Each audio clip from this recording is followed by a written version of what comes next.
I'm taking off my shoes. They make shearing slippers that are made out of wool that you can use to shear with so that you're not getting your socks really dirty. But the reason why I'm doing that is because the sheep's going to be sitting on my feet for a lot of this. And I don't really want her to be made uncomfortable by the shoe buckles. She's going to fight me a lot more and just be unhappy with me. So the first step of shearing is I have to catch the sheep again and get her onto the sheep. She does know that something's up. This is her second or third? Second shearing. Yeah. I was doing the math in my head, and with the amount of wool on her, I don't think she had a mid-year, so. Yeah. Yeah, she's been very fluffy. Yeah, this is a really long fleece. Oh my goodness. But to go over a couple talking points that'll I'm probably gonna go say over. it's about 7.5 inches. 7.5 inches, yeah. Our sheep can grow anywhere from to about 6.5 to maybe 10 inches of wool when we shear them. We shear them once a year, like I said earlier. That's the staple length? That's the staple length. Yeah, this is a long wool breed. Yeah. Yeah. Oh, come on. Yeah, let me know if you want. Yeah. You know I'm always working. Thank you so much. Yeah. So how does one earn the title of head shearer? That's a great question. Lots of I'm practice. the stubbornest. She's the stubbornest, and she And I have the also. least back injuries. Yeah, she was back injuries. Yeah. What do you want? Me? Scissors? Yeah, so off we go. We're probably going to be doing this until about noon, but it's honestly just going to take as long as it takes. We are going to be giving her some breaks here and then, and also breaks for our body. It'll depend on her personality. Exactly. Every sheep is a little bit different when it comes to shearing. Some years their sheep will be totally fine. He'll just kind of be sitting out there. And it'll go very, very smoothly, and we'll write down like, this sheep is a dream to shear, and we'll like get it to do it in front of the public, and it will be an absolute nightmare. So it just really depends on the day. It depends on the sheep. Do you try and get the fleece all off in one piece? If we can. Although honestly, the rules are about shearing are you got to get the fleece off of the sheep as quick-ish as you can, not hurting yourself or the sheep. Kind of anything else is just whatever. But a few things that we are working with right now, we have not sedated or done anything to this sheep. Humans have been shearing sheep for a lot longer than we've had access to any kind of sedatives. Instead, we are working with the sheep's body structure. So with sheep, they don't have ball joints like we do. So they can't really go like this. They can only go like this. Their limbs only move in one direction. It's just like your elbow. It only bends one way. So she cannot get up from this position right here. I'm not going to talk too much about how she's behaving either way, because they will sense that we're talking about them and they will start thrashing. So when people come in there, they're like, that sheep's doing so well. You're doing such a good job. They immediately start kicking. It's just one of those things. How do you clean the wool? That's a great question. So there's a couple different stages of a process for it, but the first one is called skirting. We'll lay it out on a big table, and we'll kind of pick through it. We'll get rid of any like sticks, straw, debris, stuff like that. Any wool that's a little bit too matted, anything like that. And in general, how many pounds would you say we lose doing that? It's usually about 40% of the weight. Usually about 40% of the weight that way.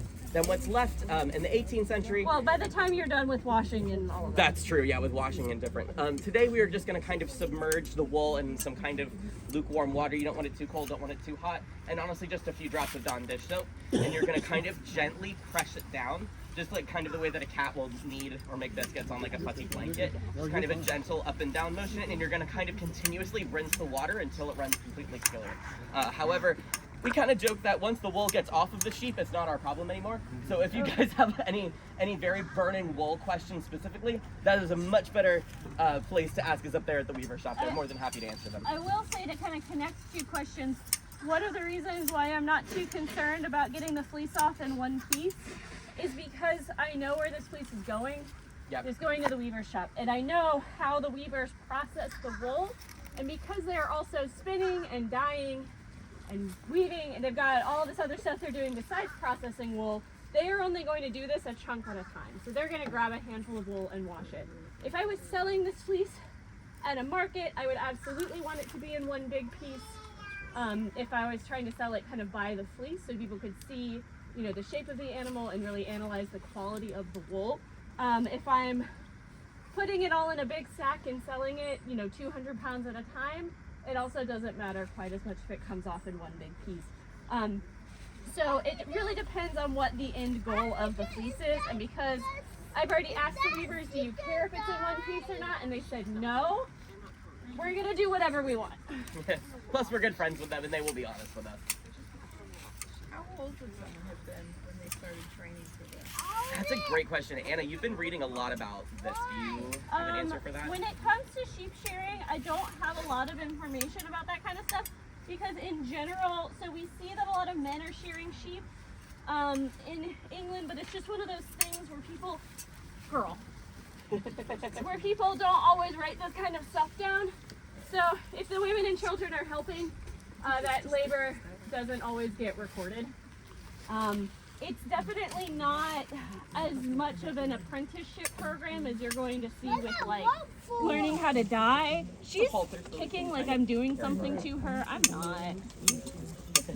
In general, as one of my favorite historians once said, history is not just written by the victors, history is written by people who write stuff down.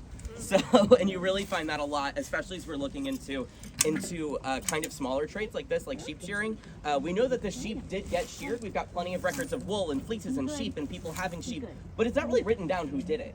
In general, if you're looking on like a larger plantation, like maybe Mount Vernon or Monticello, something like that, that is going to be the work of the enslaved. But it's going to be, if you're looking at somewhere in Massachusetts, and I've been reading a book about kind of different wool processing and sheep herding and shepherding in Massachusetts recently. Somewhere up there where there's going to be like fewer enslaved. It's not that they're not going to be doing it. It's just going to be a little bit more of a community event. When did they start having sheep here? Ooh.